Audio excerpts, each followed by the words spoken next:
আসসালামু আলাইকুম, কেমন আছেন ভিউয়ার্স বন্ধুরা? আশা করছি ভালো। আজকে আপনাদের জন্য নিয়ে এসেছি একটা ইউনিক ভর্তা রেসিপি।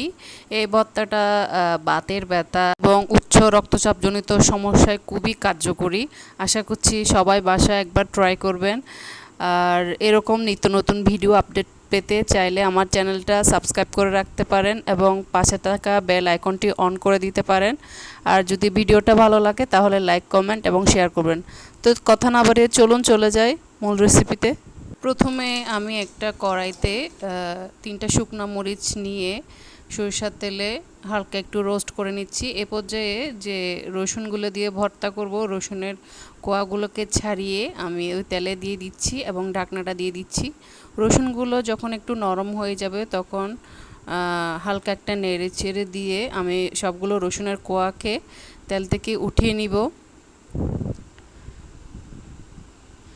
এবার যে হালকা যে তেলটা অবশিষ্ট থেকে যাবে, এখানে আমি একটা মিডিয়াম সাইজের পেঁয়াজ কুচি করে কেটে ওই তেলের মধ্যে দিয়ে দিয়েছি এবং এরপরে দিব অল্প পরিমাণে ধনেপাতা। পেঁয়াজ এবং ধনেপাতাকে আমি তেলের সাথে একটু ভালোভাবে নেড়ে নিব।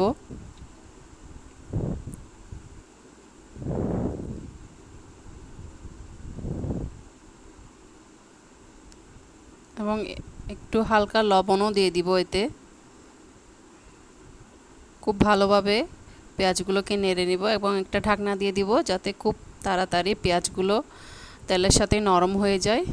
এই তো রোস্ট পেঁয়াজগুলোকে আমি তেল থেকে উঠিয়ে নিচ্ছি। এবার যে রসুনের কোয়াগুলোকে আমি তেলে রোস্ট করে নিয়েছিলাম ওগুলোকে পাটায় বেটে আমি এটাকে একটু স্মুথ পেস্ট করে নিয়েছি এবং শুকনা মরিচগুলোকে পেঁয়াজের সাথে খুব ভালোভাবে চটকিয়ে নিচ্ছি এবং রসুনের সাথেও খুব ভালোভাবে মেখে নিচ্ছি, চটকিয়ে চটকিয়ে মেখে নিচ্ছি। এবার এর মধ্যে দিয়ে দিচ্ছি ধনেপাতা। আবারও সবগুলো উপকরণকে খুব ভালোভাবে নেড়ে নিচ্ছি এবং একটু লবণও দিয়ে দিচ্ছি। লবণটা একটু বুঝে দিবেন, এর আগেও আমি লবণ ইউজ করছিলাম। ব্যাস আমার ভর্তাটা রেডি হয়ে গেছে। এবার উপর থেকে একটু সরষের তেল দিয়ে দিচ্ছি। ভর্তাটা খেতে কিন্তু খুবই মজাদার, গরম গরম ভাতের সাথে খেতে কিন্তু অসাধারণ। রেসিপিটা কেমন হয়েছে আশা করছি কমেন্টে জানাতে ভুলবে না। দেখা হবে অন্য কোনো দিন অন্য কোনো নতুন রেসিপিতে। ততক্ষণ পর্যন্ত আল্লাহ হাফেজ।